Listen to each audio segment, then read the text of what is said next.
how this works. So this is a real land feasibility study that we did from a property down in Georgia. So we're always going to have a high level, right, summary of the deal, lot size, zoning, units by right, real maximum offer, and the seller's ask, and how it analyzes that, right? So it's going to give you a full breakdown of basically also see here, three paths, the corrected math, green technology, tax strategy, and our max allowable offer.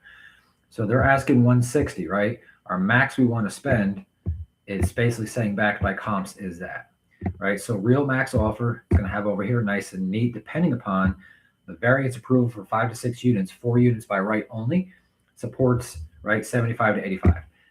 Then it's going to go right into right the path, the units, the variance, walk away, the land price at each one, the condition required, right, the cash flow, and the decision, right? Uh, Here's the triggers for that. Seller won't go below in 10. Flood zone A confirmed. So things to keep in mind, that's important. Then we're going to go right into the errors that it found. The max units by right. Here, the net usable acreage after 20% open space is the formula. You're kind of hitting the wall at 4, right? Error 2, error 3. If we go traveling nurse, what's the actual comps for that? So that would be something that you want to keep an eye on, right? Density math, that changes everything. Renegotiate to max out 4 units by right. Basically, you have all your build costs, everything, income, NOI, all that broken down. Variance for 5 units, right? All those costs, the land, the net operating income, if we can do that. The variance application process over here, what to do to make that happen in a reality.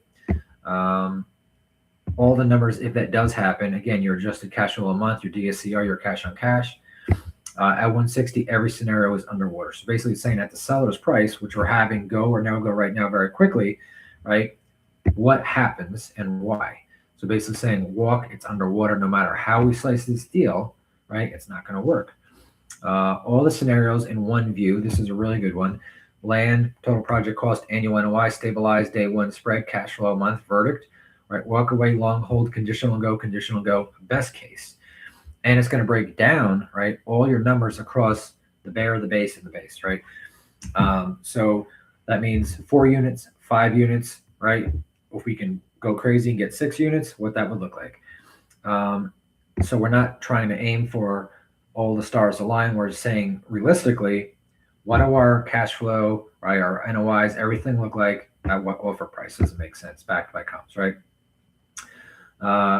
This is really good. This is basically green tech stack, 30,000 in recoverable build costs. Heat pump mini split, right? The installed cost, right? Your rebate in the state and the net cost, right? So how much does it cost to do this? Is it worth it? Smart Nest thermostats, right? Your net cost. Heat pump water, LED lighting packages, spray foam insulation, EV charging outlet. So basically, federal tax credits for doing this is what we're going to get, right? Right, your annual HVAC savings, right? What that looks like, a 40 to 60% reduction on landlord paid utilities. Total rebates credits, 30,000 across all 4 units. NOI impact plus 3,600 a year. Operating savings go straight to your NOI, right? So that's how we can start to see what is our highest and best use. How do we decrease our overhead or rent for more? How does this appeal to more buyers? And what's our payback period for doing so, right? What that looks like.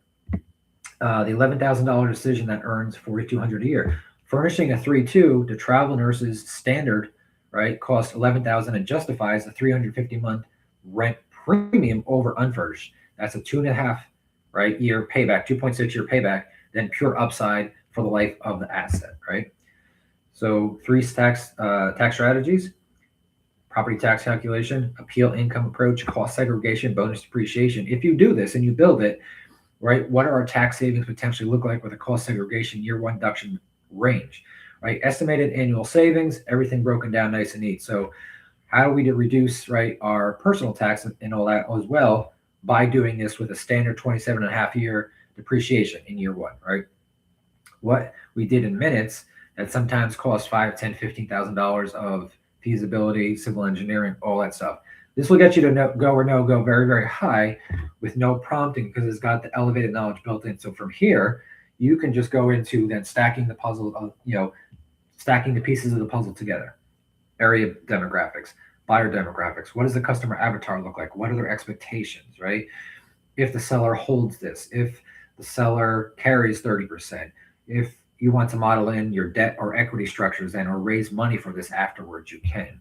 So that's the power of this. What we're doing now in what sometimes would take hours or days is now being done here in minutes. So any questions while you're watching this or post watching this, drop a comment. If you want to see a live demo on a deal you're working on, just comment, show me. We'll run a real live deal for you like this, whether it's a build to sell or a build to rent, a commercial. The asset class is irrelevant because we can do this across anything that we are looking at. Hope that helped, guys. Talk to you all soon.